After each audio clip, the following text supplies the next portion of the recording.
Hello friends, welcome to online study with भावना।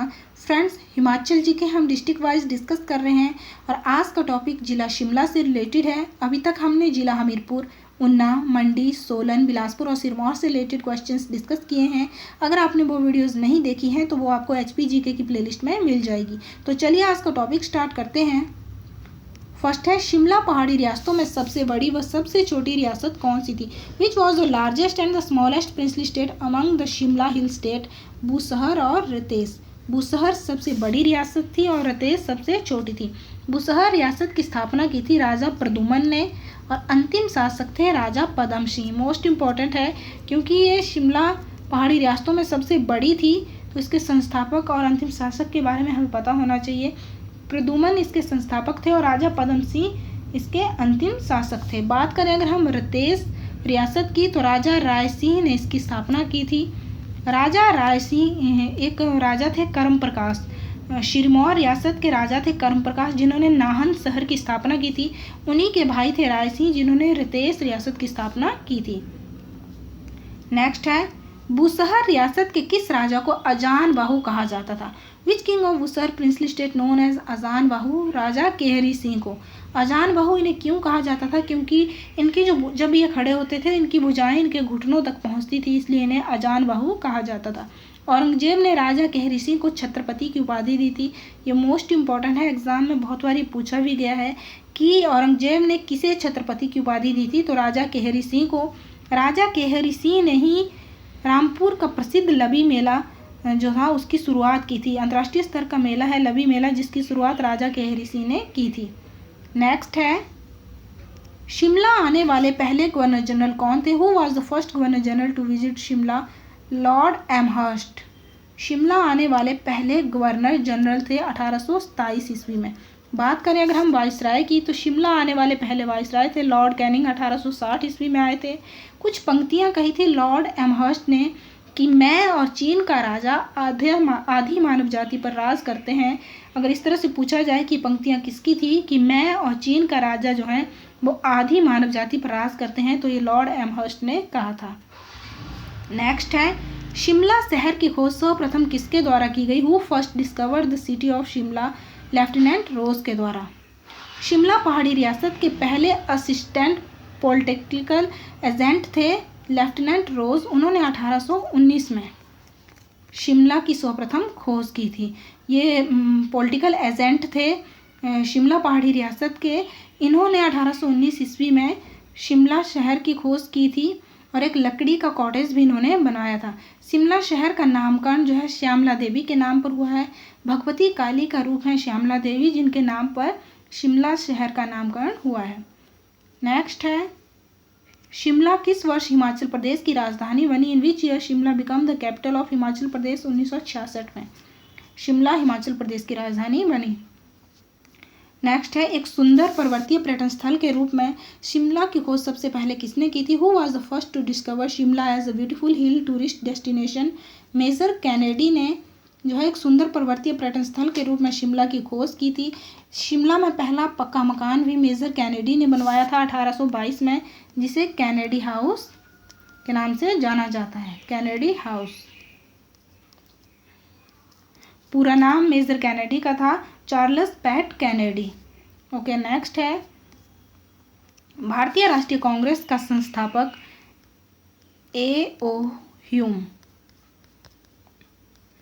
शिमला में किस भवन में रहता था? The founder of the Indian National Congress A.O. Hume in which building did live in Shimla? Rothney castle में रहता था। रोथनी कैसल जो है इस किसने बनवाया था? रोथनी कैसल कर्नल रोथनी ने 1838 में बनवाया था। रोथनी कैसल का निर्माण 1838 में कर्नल रोथनी ने करवाया था।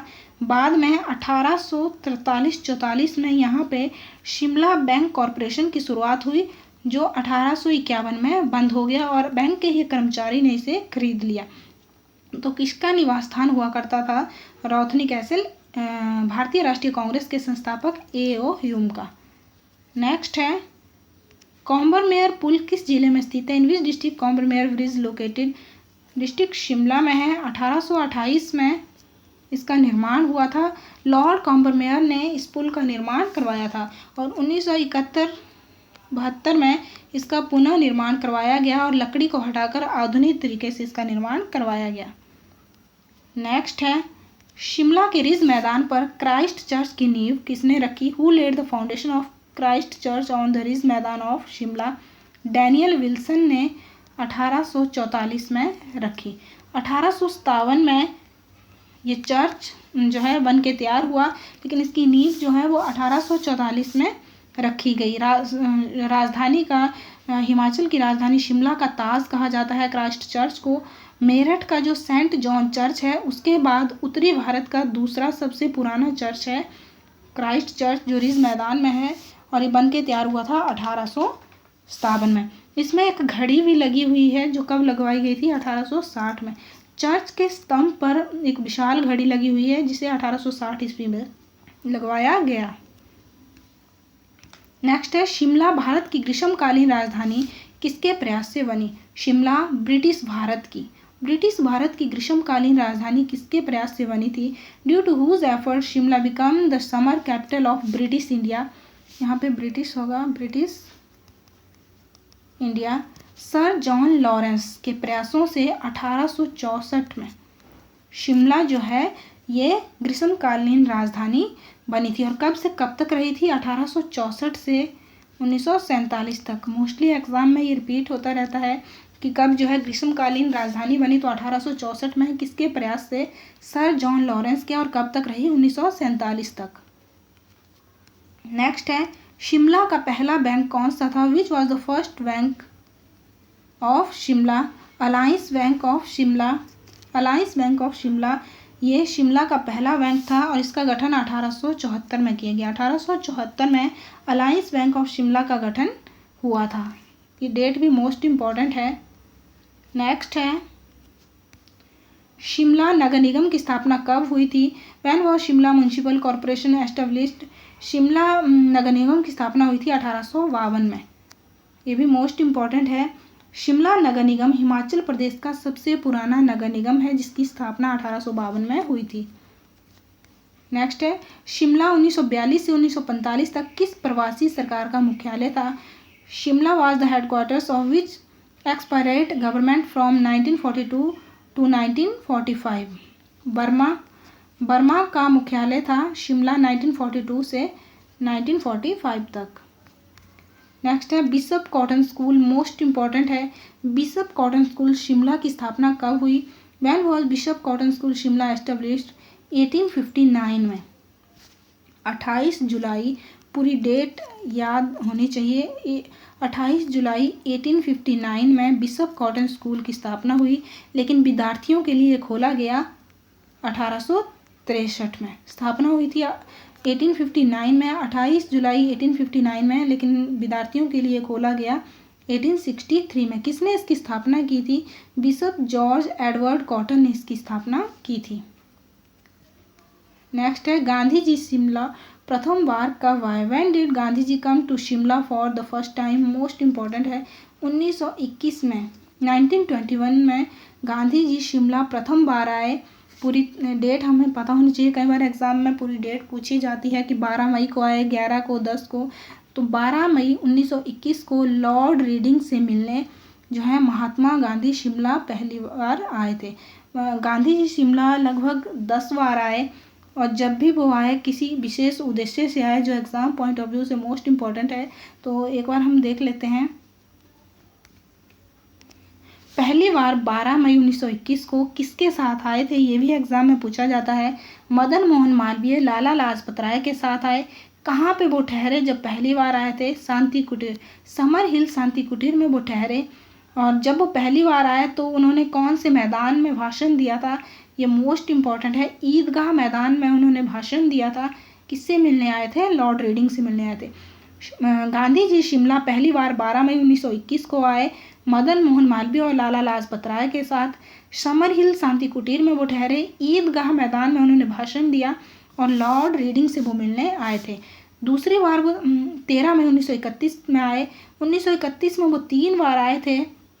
13 मई 1931 में वो लॉर्ड वेलिंगटन से मिलने आए। 15 जुलाई 1931 को वो दोबारा लॉर्ड वेलिंगटन से मिलने ही आए थे। 25 अगस्त 1931 को, मोस्ट इम्पॉर्टेंट है, यहाँ से एग्जाम में बहुत बार पूछा गया है। 25 अगस्त 1931 को वो किसके साथ आए थे? सरदार वल्लभ भाई पटेल, जवाहरलाल नेहरू और M.A. अंसारी के साथ आए। और किससे मिलने आए थे? लॉर्ड एमर्सन से मिलने आए थे। 4 से 5 सितंबर 1939 को जब गांधी जी आए तो वो कहाँ पे ठहरे थे? तो राजकुमारी अमृत कौर का निवास स्थान मनोर विला में ठहरे थे। उसके बाद 26 सितंबर 1939 को वो दोबारा आए, 28 जून 1940 को आए, फिर 27 से 30 सितंबर 1940 को आए, 13 से 17 जुलाई 1945 को आए जब बैवेल योजना हुई थी, और 2 से 14 मई 1946 को आए जब कैबिनेट मिशन जो है कैबिनेट मिशन में उन्होंने पार्टिसिपेट किया था। तो ये मोस्ट इम्पॉर्टेंट है कब कब वो आए। नेक्स्ट है गॉर्डन कैसल वर्तमान में शिमला में अकाउंटेंट जनरल ऑफिस है। किस वर्ष ये निर्मित हुआ था? Gorton Castle presently accountant general office in Shimla was built in which year? 1904 ईस्वी में ये बन के तैयार हुआ था। ओके, नेक्स्ट है गांधी जी की हत्या का मुकदमा किस भवन में चला? मोस्ट इम्पॉर्टेंट है। In which building did the trial of Gandhi ji assassination take place? Peterhoff. Gandhi ji की हत्या का मुकदमा जो है ये पीटरहॉफ में चला था। कुछ पीटरहॉफ के बारे में हम जान लेते हैं। पीटरहॉफ में रुकने वाले पहले वाइसराय कौन थे? लॉर्ड एल्गिन थे। कब आए थे वो? 4 अप्रैल 1863 में आए थे। लॉर्ड लिटन भी आए थे अपनी पत्नी के साथ पीटरहॉफ में। वो कब रुके? 1876 में रुके। पीटरहॉफ बिल्डिंग में आग लगी थी। कब लगी थी? 12 जनवरी 1981 में लगी थी और इसका पुनर्निर्माण करवाया गया 1991 में। उसके बाद से 1991 के बाद से जो पीटरहॉफ है एक लग्जरी होटल है। अगर पूछा जाए कि वर्तमान में पीटरहॉफ क्या है तो एक लग्जरी होटल है। पीटरहॉफ में ही पंजाब का हाई कोर्ट भी स्थित था। तो ये सभी जो है मोस्ट इम्पॉर्टेंट पॉइंट है पीटरहॉफ से रिलेटेड। नेक्स्ट है शिमला में गेयटी थिएटर का निर्माण कब हुआ? When was the Gaiety theatre in Shimla built? 1887 में। पूरी डेट 30 मई 1887 में शिमला में गेयटी थिएटर का निर्माण हुआ। महारानी विक्टोरिया की जयंती वर्ष पर इसे खोला गया। अगर पूछा जाए कि प्रथम नाटक का मंचन गेयटी थिएटर में हुआ था वो कौन सा था? तो टाइम विल टेल। ये प्रथम नाटक था जिसका मंचन गेयटी थिएटर में किया था। Time will tell. Okay, next है अन्नाडेल मैदान में डूरंट कप कब खेला गया? When was the Durand Cup played in Annandale ground? ये भी मोस्ट इम्पॉर्टेंट है। 1888 में अन्नाडेल मैदान में डूरंट कप खेला गया 1888 में। सर डूरंट मोर्टिमोर ने जो है डूरंट कप की शुरुआत की थी अन्नाडेल मैदान में। बाद में शिमला से इसे कोलकाता ले जाया गया था और पहला फन मेला 1833 में हुआ था। ये भी अन्नाडेल मैदान में हुआ था। तो ये दोनों ही मोस्ट इम्पॉर्टेंट है। पूछा जाए पहला फन मेला जो है वो कहाँ पे हुआ था तो अन्नाडेल मैदान में हुआ था 1833 में। और डूरंट कप पहला कहाँ पे खेला गया था तो 1888 में ये शिमला के अन्नाडेल मैदान में खेला गया था। बाद में इसे जो है ट्रांसफ़र कर दिया गया कोलकाता के लिए। नेक्स्ट है पहले ब्रिटिश शासक जिन्होंने शिमला में अपने आवास के लिए ज़मीन खरीदी। The first British ruler who vowed land for residence in Shimla? Lord Auckland. Lord Auckland ने 1836 में अपने आवास के लिए ज़मीन खरीदी थी। नेक्स्ट है 1945 ईस्वी में शिमला में विक्ट्री टनल का निर्माण अंग्रेजों ने किस उपलक्ष्य में किया? On what occasion did British build the victory tunnel in Shimla in 1945? द्वितीय विश्व युद्ध में विजय के उपलक्ष्य में जो है विक्ट्री टनल का निर्माण किया गया। नेक्स्ट है वाइस रीगल लॉज को वर्तमान में किस रूप में जाना जाता है? Vice Regal Lodge is presently known as most important है भारतीय उच्च अध्ययन संस्थान Indian Institute of Advance Study के रूप में जाना जाता है वाइस रीगल लॉज को।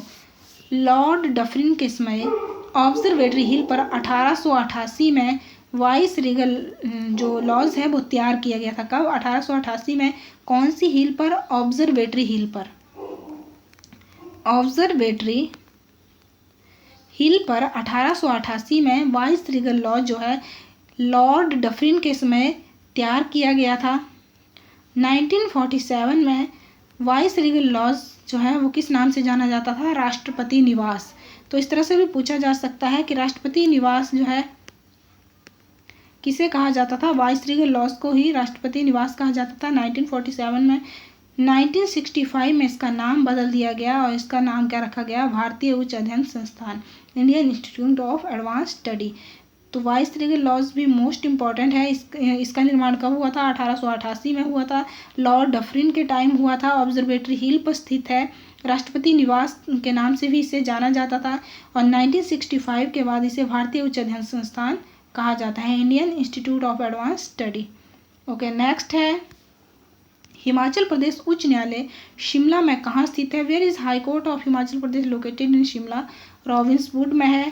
और इसकी स्थापना कब हुई थी, 25 जनवरी 1971 को। हिमाचल प्रदेश उच्च न्यायालय की स्थापना 25 जनवरी 1971 को हुई थी और ये रॉबिन्सवुड में है।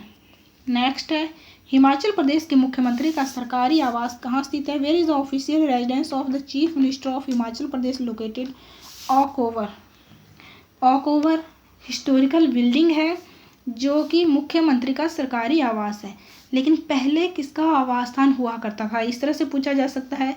या महाराजा ऑफ पटियाला का आवास स्थान क्या हुआ करता था, तो ऑक over, Maharaja of Patiala, Maharaja of Patiala का आवास स्थान हुआ करता था ऑक ओवर। वर्तमान में मुख्यमंत्री, हिमाचल प्रदेश के मुख्यमंत्री का सरकारी आवास है। इसके बाद अगर हम बात करें वॉलसिंघम की, तो जो शिमला के डीसी हैं उनका सरकारी आवास है वॉलसिंघम। नेक्स्ट है शिमला जिले में किस स्थान पर भेड़ प्रजनन केंद्र स्थित है। Where is the sheep breeding centre located in Himachal Pradesh. ये हम पहले भी बहुत बार डिस्कस कर चुके हैं। शिमला के ज्यूरी में है भेड़ प्रजनन केंद्र। हिमाचल प्रदेश में शिमला के ज्यूरी में, हमीरपुर के ताल में, किन्नौर के करछम में, चंबा के सरोल में और मंडी के नगवाई में। हिमाचल प्रदेश में जिला शिमला के ज्यूरी में भेड़ प्रजनन केंद्र है, हमीरपुर के ताल में, जिला किन्नौर के करछम में, जिला चंबा के सरोल में और मंडी के नगवाई में है। जो मंडी का नगवाई है वहाँ पे मेंढा केंद्र है, यानी कि रैम सेंटर है। ओके, नेक्स्ट है हिमाचल प्रदेश स्टेट म्यूजियम की स्थापना कब हुई। When was the state museum of Himachal Pradesh established. 1974 में हिमाचल प्रदेश स्टेट म्यूजियम की स्थापना हुई। नेक्स्ट है हिमाचल प्रदेश में सूर्य मंदिर कहाँ स्थित है। Where is the sun temple located in Himachal Pradesh, Nirath में। हिमाचल प्रदेश में सूर्य मंदिर कहाँ पे है, जिला शिमला के नीरथ में है। नेक्स्ट है प्रोस्पेक्ट हिल पर कौन सा मंदिर है। Which temple is on prospect hill. Kamna Devi मंदिर। कामना देवी मंदिर जो है ये प्रोस्पेक्ट हिल पर है। इसके अलावा जो मोस्ट इम्पॉर्टेंट मंदिर है, भीमा काली मंदिर सराहन में है, महिषासुर मर्दिनी मंदिर हाटकोटी में है, या इसे हाटकोटी मंदिर भी कहा जाता है। कालीवाड़ी मंदिर मोस्ट इम्पॉर्टेंट है। कालीवाड़ी मंदिर जो है ये श्यामला, जो श्यामला देवी हैं उन्हीं का रूप है, उन्हीं को कालीवाड़ी मंदिर जो है उन्हीं के नाम से जाना जाता है। कौन सी हिल पे है, बेंटोनी हिल पे, बेंटोनी हिल पे है कालीवाड़ी मंदिर। इसके बाद जाखू मंदिर जो है हनुमान जी से संबंधित है। तारा देवी मंदिर जो है राजा भूपेंद्र सेन ने इसे बनवाया था। जो प्रसिद्ध शिमला का तारा देवी मंदिर है उसे राजा भूपेंद्र सेन ने बनवाया था, लेकिन जो मंदिर के अंदर अष्टधातु की मूर्ति है उसे राजा बलवीर सेन ने स्थापित किया था। फ्रेंड्स, आई होप आज की वीडियो आपके लिए यूज़फुल रहेगी। बाकी जो क्वेश्चन है वो हम नेक्स्ट वीडियो में डिस्कस करेंगे। Thank you, keep watching.